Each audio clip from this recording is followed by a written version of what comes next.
Hey everyone, today we have with us a Muay Thai fighter, the first Indian to win in Max Muay Thai Thailand, Mr. Surya Sagar. In this episode, we'll get to know Surya in a more personal and beyond the cage style. We'll understand his drive towards combat sports, the struggles he had to go through in his personal life, his love for animals and wildlife, his ideologies, and much more. So sit back, relax, and let's drive through the life of Surya Sagar. Welcome to Beyond the Cage, Surya. Thank you so much, Jitesh.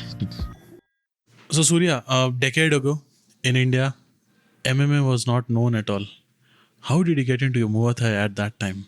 Like how did you develop that interest? Because I think you are one of the early Muay Thai fighters India has produced. So how did you get exposed to Muay Thai? So the first thing was, rather than Muay Thai, I think I'll go back to my dad because he's into the movie industry. And when I was young, he used to show me a lot of movies, and it's all not your regular CDs. It's all cassettes you put in, it shows up on the TV. And these were the very starting parts which changed my life. It was just a small spark, I can tell you, but I never thought I would fight professionally because I was completely into wildlife, being with animals and doing what I really wanted to do. And then some difficulties changed my path and I was aimless. I had no goal what to do. But I think once I got into kickboxing gym in Jayanagar, that's called Rock Solid Studio. My friend introduced it to me. And even before this, I actually did Kung Fu in B&M IT school. So that was the very beginning. And it was, a lot of movements and not it's not contact at all. So that was the really first martial arts I ever started off. That was Kung Fu in B&M school. And it did go pretty good for a while. Then again, I discontinued. I changed a lot of schools. Then, the very first gym I went into was Rock Solid Studio. That was in Jayanagar. And my friend named Shreyans Bandari who introduced it to me. So there I started off and I always wanted to fight for a tournament. I was always excited. I would imagine myself in the movie style, getting inside the ring. You are excited all the time. Right? You feel the excitement just come up. You can imagine flash to flash right in your eyes. Then I was in a bad situation too because I was aimless and I was training but I didn't get the real training. It wasn't the real training what I am doing now. So it was training for me, but once I got into the game, I understood that was not training basically. It was just, a way to get inside the game. The very first tournament was in, I think August 2015. That was for the junior national championship in Bangalore, which happened, I think, Chinnaswamy or Kantirva Stadium. Okay. So there, my dad was the guest too for it. So okay. I was like, oh my God, I'm going to clinch the shit out of this guy. I'm going to pull in and I'm going to just knee. And I was trying to be very overconfident. I was overconfident. So then, then the whole scenario changed when I got inside the ring to know the reality of what real fighting is. But of course I've got my headgears on, chest pad, but fighting isn't just about fighting because you need to do a lot of things to be in a conscious mind to fight in the ring, where you need to have your cardio, you need to have that muscle memory to put out that game. Correct. But I lost that fight by decision. I just swang like a drunk man. Just swang. Yeah, all good. This is a little tight. Go in, just swing. And I fought a Telangana guy, Mr. Naveed's gym guy. That was the very first fight. And then after I lost that fight, I didn't feel bad. But it was a stepping stone for me to take this as something, I didn't have any aim, but I said, hey, why not take this? I want to go for it. It was nice. It was a really good experience. No matter if I win or lose, that was a start where it started off for me. And I know your love for animal, like you are very involved with rescuing wildlife, especially snakes, man. So how did that interest come in? Like how did you got introduced to that, and how were you like this from day one? You didn't had any fear of snakes and all that, or you were like that always? You never had fear of snakes? Not really, because the first thing my parents introduced me to was films, as I said. And not just action movies, but a lot of nature, wildlife. And my parents also love nature, but not in a full-fledged. But the first thing they introduced me was the movie called The Dinosaurs, which was a Disney movie which came up in, I think, 1999 or something. Or no, sorry, I think I think I've seen it. 1996, I somewhere think I've there. seen it too. Yeah, it's a very old movie. That was where, before snakes or any nature, I was completely into dinosaurs. I knew every single name of what dinosaur, what era, how many million years back. It was a really nice thing which I got introduced. And I used to, after learning about this, and I was so fascinated, I would lucid dream about it. Basically, I still remember those dreams till date, how I'm sitting in a theater and I'm actually lucid dreaming this whole scenario. And the dinosaur, there's a part of the movie where the dinosaur takes its egg and runs around, trying to run and eat the egg, but it falls off into the river. And this scenario is happening in a petrol bunk in the movie. And it completely turns into a 4D, 5D kind of a thing where I am sitting there, I'm right there, and this dinosaur passes out and I don't see the dinosaur. And I wake up screaming in the middle of the night of 3 a.m. in the morning, and I want the dinosaur. This is, I think I was like 4 or 5 years. I still have that dream till date. And my mom was like, I'll get you that. I'll get those toys, get this toys. It was really nice thing. That was the thing which started off. Dinosaurs was my main love. And with this, rather than me, from my beginning, I never used to play. I couldn't, and people didn't accept me as a normal kid because I was always fascinated about looking into stuff rather than cricket, ball, stuff like that. I was always sitting in front of plants, trying to find the dinosaur egg by, what do you say?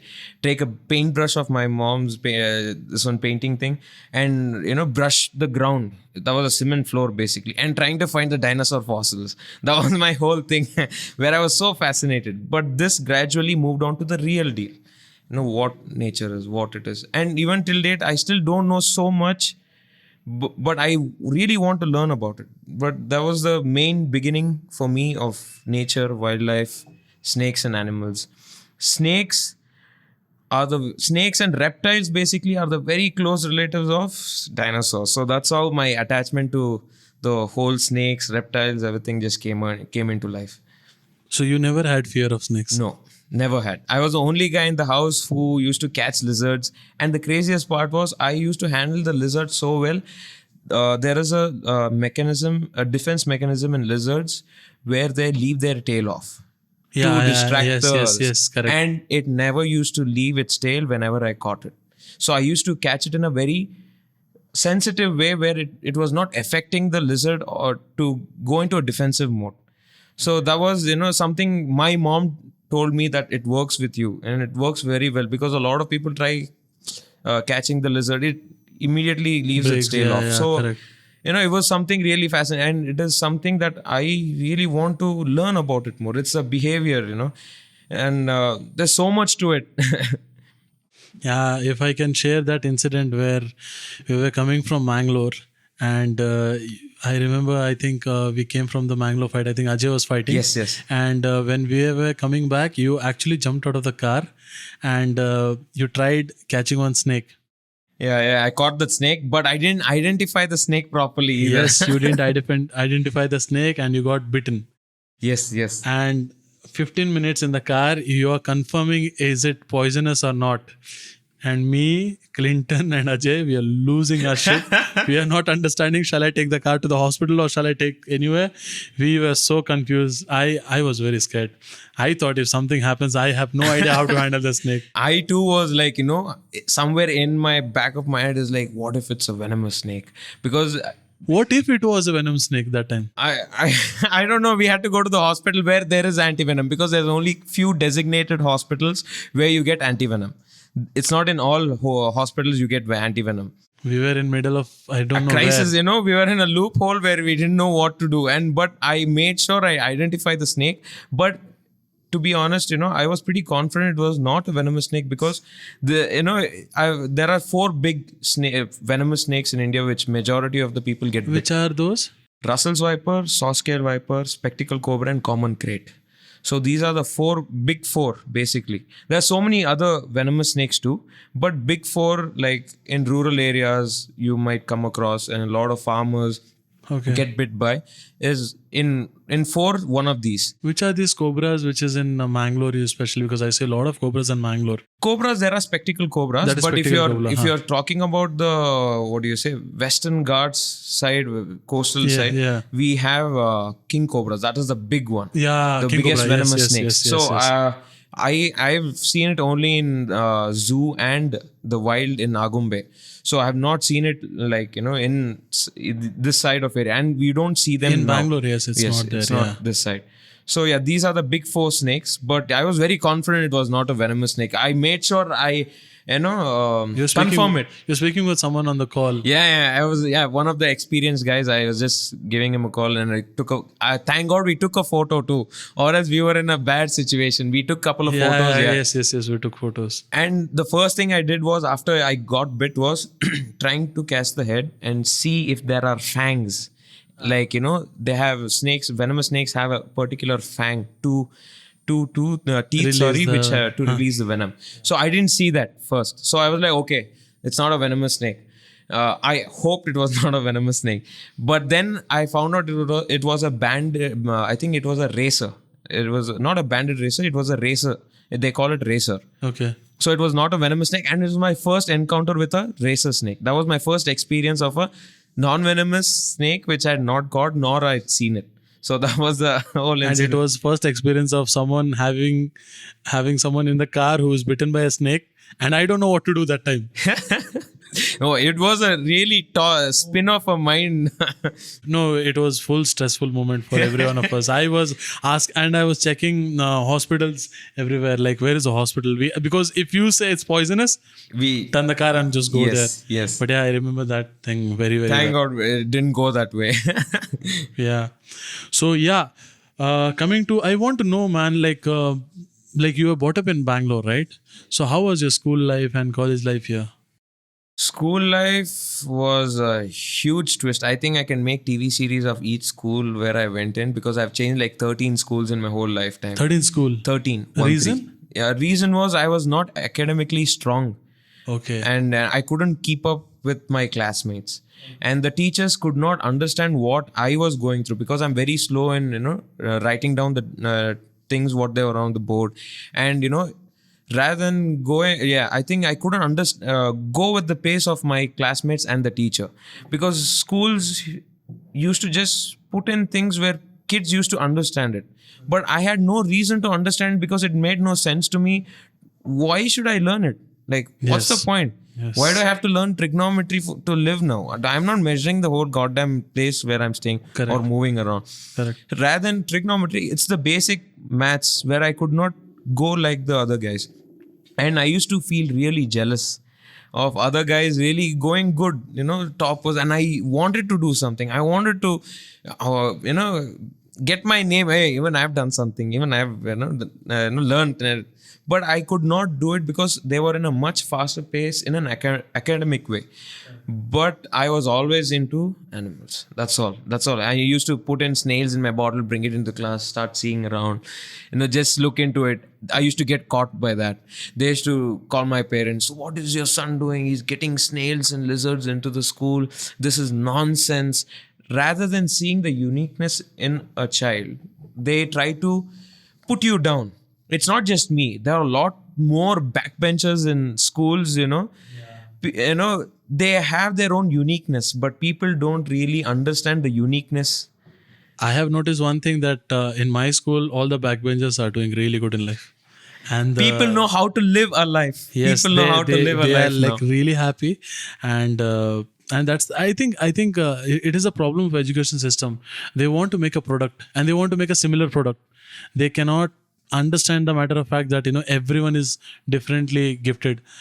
That is a problem of education system, I think. No, I think it's the way of the world, basically, because people are being put in a system to be in IT. You need to Yes, work. yes. You need to be this. There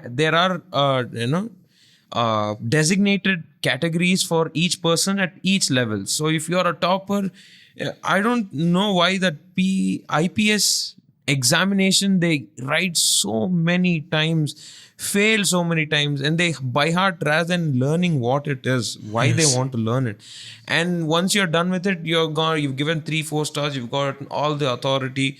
But do you know how to live a life, like really live a life? As in, like, being going through all these situations in life, I have experienced so much, so many people haven't experienced till the day, like how they've I can say now, as my classmate, if I see, talk to them, I think they have no clue what is life, what is outside, what is wildlife, what is being with the nature. They are all designated to a city rather than really living in the world and happily. They have to do this just to make money. And of course, we all have to make money, but you But you also need to live, Yeah. each moment is so important. And especially when you're trying to get back all those things, what and all, bad or good happens, yes, of course, it's a good memory, but the bad is what channels you in a very different way, and it is a choice what we make. Correct. If we take the bad in a very bad way and depress ourselves and keep ourselves down, we will never grow, we'll be something else. But if we take it in a very positive way, and as in, like, uh, one of my school incidents was, I think it was in 8th grade. The sports, what do you say? Annual day, Annual whatever. sports, huh? Yeah. So after this, I won shot put 3rd prize, and I think long jump or high jump. I won 3rd prize. That was a really good achievement because I could never run or do whatever the other guys could do. So once I got this, they said I've got 3rd place and everything. And when it came to the day of medal ceremony, a lot of guys got their medals, cheering people. But when when they announced my name, I heard complete silence. No one said nothing. They were like, "Hey, what is this?" Why was that? Because I was always in, I was never with the people, with the guys, and they never accepted me as a, Yeah, a I classmate. understood, Because yeah. I tried to be very pleasing with them, there used to be, there's one classmate of mine who didn't bring his book. So I thought I can make friends with him by giving my book. He asked me, "Can you give your book, bro? I didn't get my book." I said, "Fine, take it." I had done my homework and I gave it to him. The teacher started shouting at me, "You didn't bring your book, blah, blah, blah." I see at him and he's like, giving that expression. That was like, shit, okay, this is how the world is. Because when you're young, people like your parents or your family members tell you, the good you are going to be good in life. But the best, the sad part is you take it so much into the head, you really don't understand. You need to survive in this world. Yeah. Whatever good you do, it doesn't matter. You need to know how to survive. Survival of the fittest. If you take it from Darwin's theory, origin of life, the way he says, the one which survives and through all of things and survives is the strongest. Strongest, yeah. That's how the world works right now. So at this particular situation where in the medal ceremony, I heard complete silence. No one said anything. I heard woo, couple of that's all. I just took the medals and I just went. But this was the point where I didn't understand what was going on. But later when I reflected on it, I felt, oh, this was how it was. I have to show something to these guys. Yes. It was something, a choice. It's a choice. If you take it in a way, you keep yourself down, you're going to be down forever. And that was one of the things where martial arts helped me. Seeing those movies helped me. Seeing how a person has been put down and how you mentally grow, mentally push yourself to be something else, and you want to prove something. So that's how it all started off. I think I remember you saying that you went to Thailand. I saw your photos where you don't look like you. So you went to Thailand, right? So when did you choose that, you will start training in Thailand, and like how did that happen? Because see, right now you're training with me, but like you always belong to that Thailand. I also believe that. So how did that happen? I'm very curious to know that. Before going to Thailand, the first thing, like once I got into Muay Thai, when I started seeing to be a Muay Thai fighter, how it is, was Boka Banchamik. So he's the main guy, the black gold dragon of Thai boxing, because he dominated the K1 Scene, yeah. scene so big that he was basically an average fighter, when they just put him into the ring, but he dominated all of them so well that it actually is an inspiration. Even me, I'm inspired by him, because an average fighter being in a such huge stage and like becoming a huge fighter is so inspiring that even I want to become someone like that. So he's the main guy where I really wanted to go train in Thailand and train with Boka. But I haven't trained with him, but I definitely want to train. And I have seen his live fight in Phuket. I don't know, the universe sent me a really nice gift for me when I was in Phuket. Was a guy from, I think, Sweden or I think New Zealand or somewhere. He was my roommate in Phuket top team. So he just came up and said, "Do you want to join the top king fight?" I was like, "Yeah, I don't mind." He just gave me a VIP pass that was like, I think 6,000 rupees worth ticket. And he said, "You don't have to pay. It's my gift." I was so happy to be, to have, what do you say? See Boka fighting. Yeah, see Boka fighting, it was such an amazing moment, and I was screaming my lungs out. I love to scream whenever there's fight. I don't care who's there. I don't care who's shouting at me, and I love to scream in every fight. I know.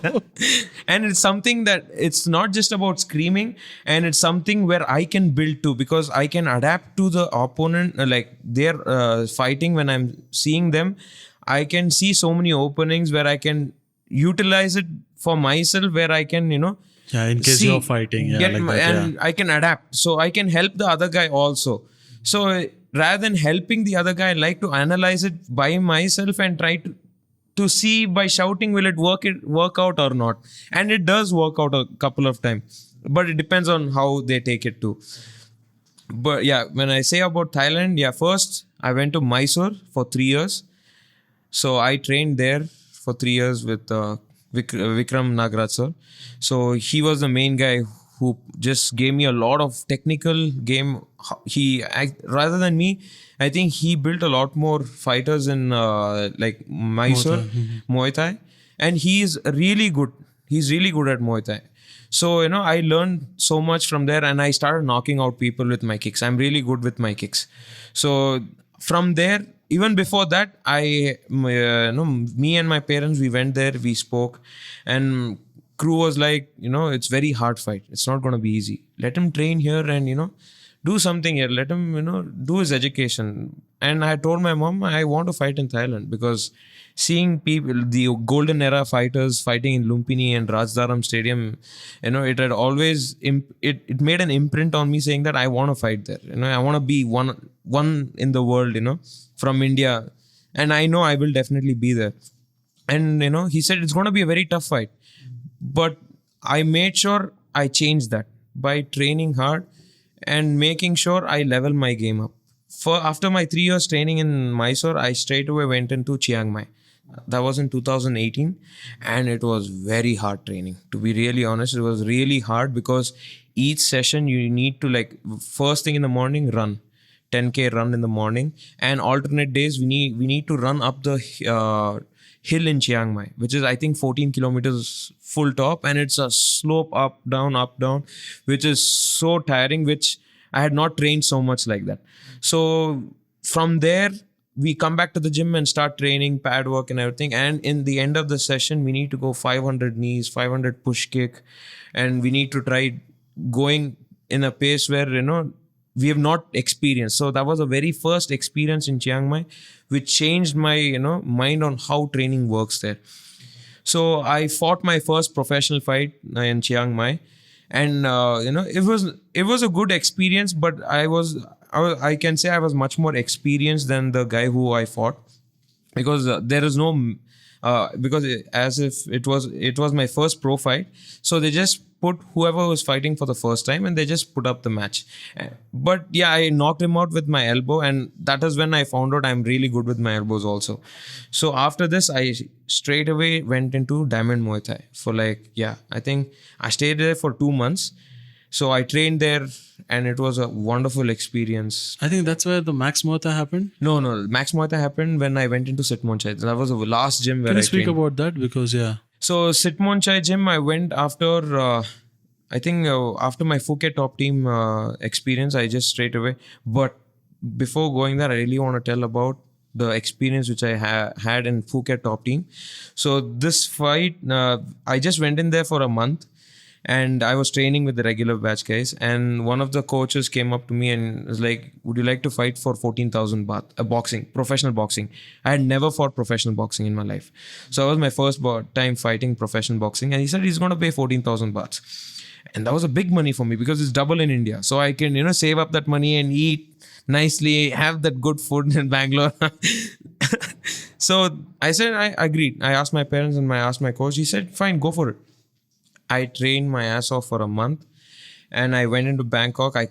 My weight category was like 63. So I cut my weight to 63. We caught a flight from Phuket to Bangkok, and I go weigh-in by 63.9 or something. And my opponent comes in, he weighs 67. So that is when I understood how the fighting mafia works in Thailand. So people have to be very conscious about where you're fighting, from which gym you're fighting, and how was the matchup. And they might tell you 14,000 baht, it will come down to a very less price. Well, that's what happened to me. And to be really honest, rather than feeling down, I fought all 6 rounds. It was televised in Channel 7 in, I think, Thai television. And it was one of the greatest experience I ever had for first boxing fight, because I made sure I trained, and I was very confident fighting in that boxing fight. And the trainers thought I'll get knocked out, but I went all 6 rounds and I played around in the ring. And even if I got a decision loss, I was pretty happy with the experience which I had. So one thing I can tell is that people who want to train in Thailand, make sure you're in a good connection with the gym. You know where you're going, where you're fighting at, because you might be a meat fight too one day. yeah, because I have seen so many meat fights. Indian fighters are fighting Yes. right now. Also, there is Yeah, of a things lot happening of- which I don't want to name. yeah. But yeah, it happens. And what happens is, the world thinks that Indian fighters are that level, but they really don't know there are very good fighters in India, but they are not getting as much exposure as, Yes, definitely. This is the problem. It is sad, man. It is sad. Yeah, but I think it is possible to change that game, how we think about our game and how we really develop the game in ourselves. Rather than going out, like we can go out, get that knowledge and help our Indian people to really go with the game and really learn what it is. People are really there, and there are amazing fighters people don't even know are from India. For example, in Goa, I met one of my friend. His sister is the first Indian to ever win in Russia with a Russian fighter. She's a first Indian female fighter. So Muay Thai? No, yeah, boxing, pure boxing.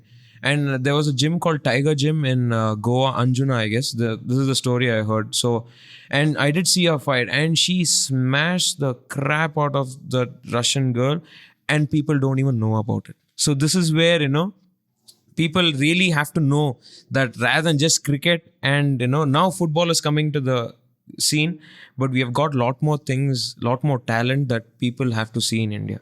Yeah. I want to speak about this. How did ICS happen to you? ICSA first. It was full controversy and all that. But Yeah, if you want to because- speak, you can speak. Yeah, the main thing was, I could not find a good gym or train in a good Muay Thai. I didn't find any Muay Thai gyms where I could really train with my level, because to be honest, I was really more experienced in Muay Thai than the rest of the people in Bangalore. Correct.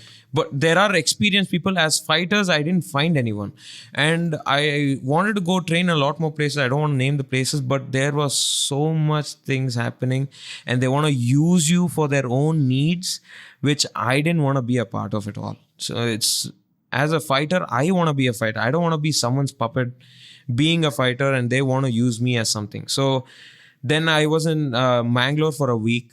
Then I was training there, and Nitesh said that you can go train in ICSA.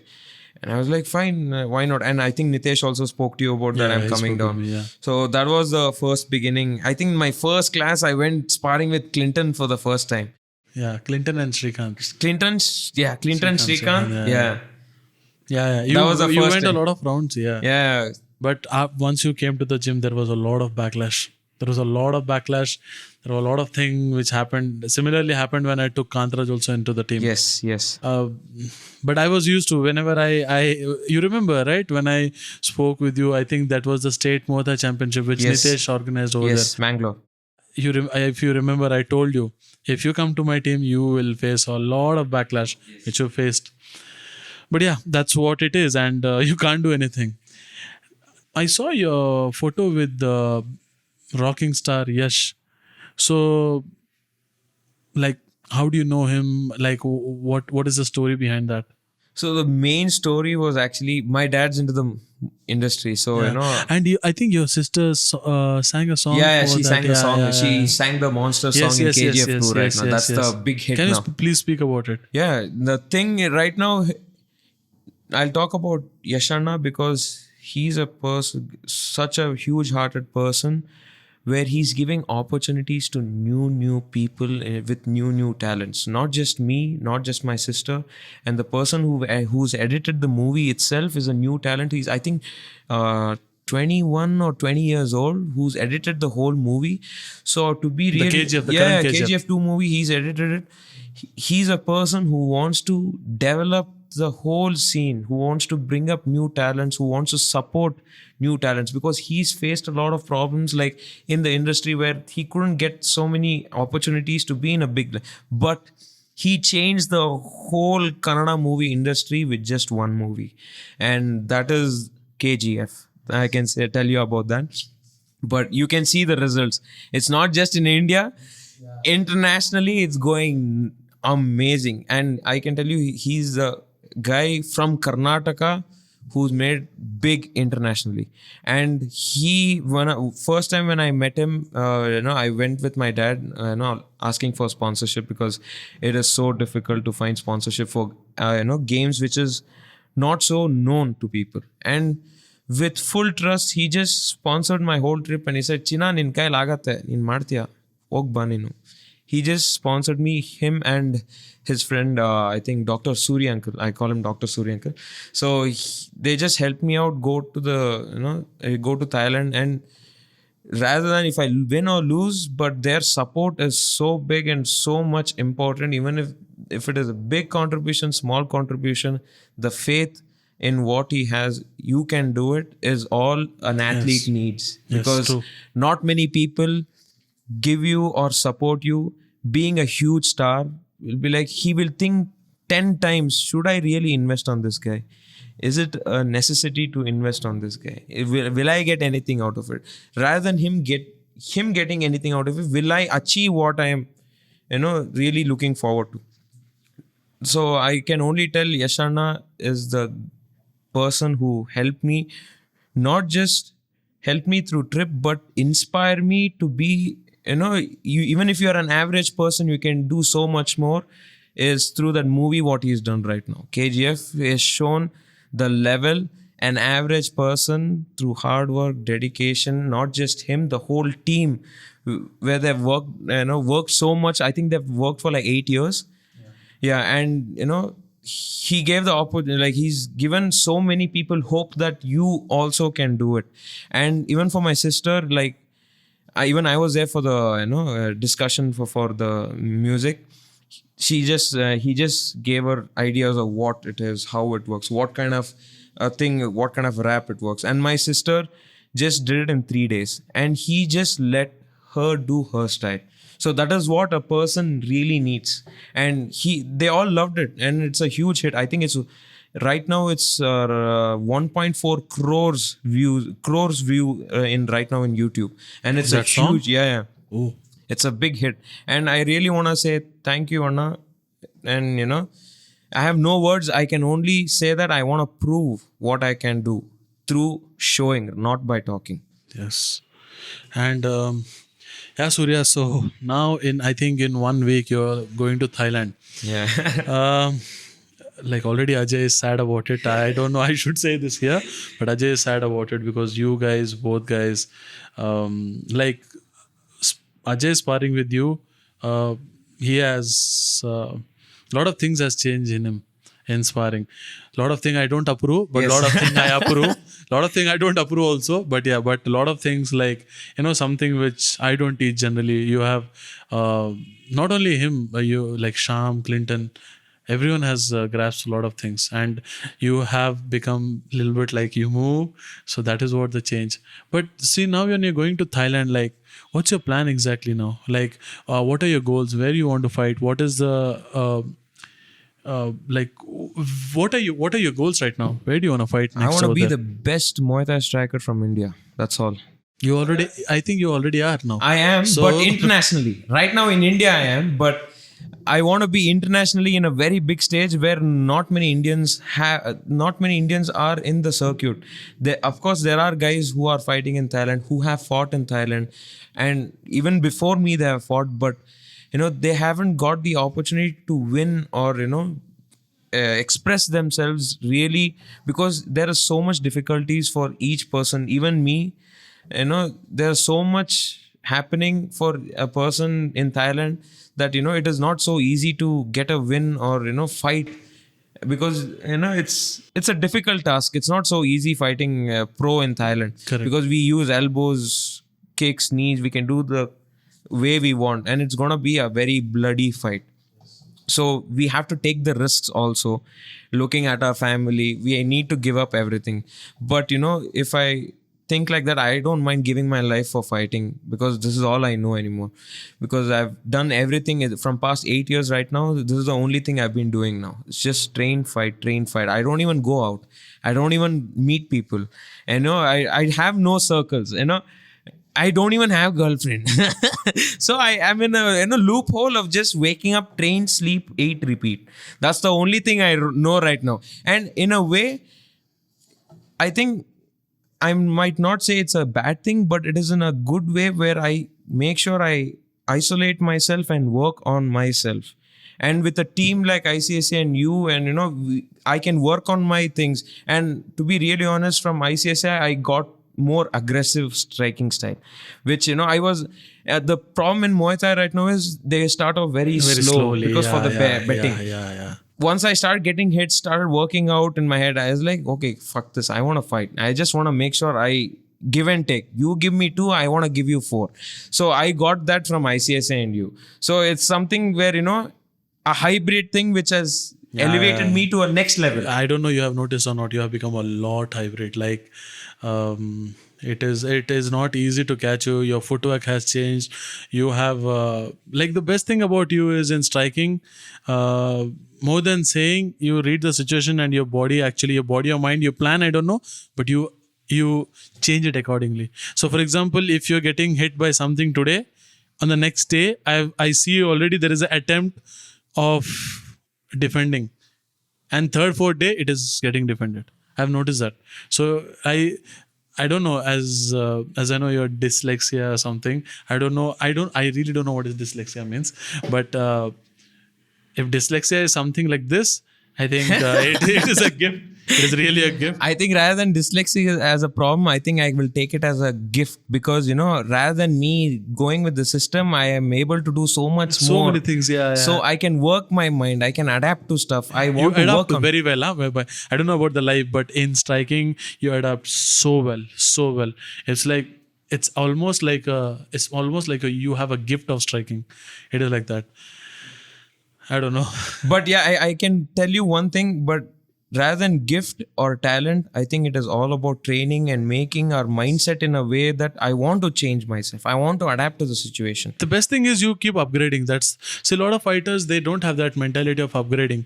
If they, for example, they're successful in one technique, they just want to continue with that. But when you get successful with that, you always see what is next. That is a sign of a very dangerous fighter. In grappling also, if, for example, there is a move which is there, and if someone is defending or stopping it, the guy is clueless. But the real way to train is always develop a move, then the counter. If Yes. there is a change of attack, you're very good. You're very dangerous. That's how it is. So main thing is like, in Thailand, I've already made a good name in Max Muay Thai, and I can tell you because it's all because of training in Thailand and all the gyms, specifically Sitmonchai gym and PA Abigail. These people really helped me out to achieve what an Indian didn't had achieved in a long time. Because right now so many people are fighting in big leagues, and even I'm going to fight. No one had won in a international stage which was televised, and they had a lot of people are there who have won. I'm not saying I'm the only one, but at this particular time Not at that level, Surya. yeah, Not at that level where you have fought. Unfortunately, no Indian has fought or won over there. So the thing is, a lot of Indian fighters are fighting in a very high level, but that is almost like a meat fight. It is very visible. Yes. But I don't know why fighters cannot recognize, or their camp or their Indian coaches cannot recognize. It is a sad thing. But the best thing is you fought at that level and you showed this thing. And to be very frank, you're very young, and as I said, you keep upgrading. That is a talent you have, and that is actually more than a talent. It's your mindset. You're ready to upgrade. So I think you're going very far. Yes. So main goal is to represent India in Lumpini. Not just represent, I want to make sure I win in yeah. Lumpini, Rajdaram, and all the fight promotions which is happening big in Thailand, especially one championship. Rather than me just fighting, I want to make sure I get that win and the belt. And I'll make sure I make that, mark my words, I'll make sure I get that belt. I know a lot of people criticize me for whatever things I do, but for the haters, I would always tell you, just watch me. That's all I can tell, because I'm going to make sure I put a big mark on India where people will look back and say there was a guy like this is there in India right now who's made big name, and I'll make sure I do that. And I hope people like me are there in India who want to do something unique, not just fighting, who want to pursue something of their own and make their own name. Yes. Surya, thank you so much for coming, man. And My big pleasure. Best of luck. Best of luck for your future. I'm very sure that you're gonna do great things in it.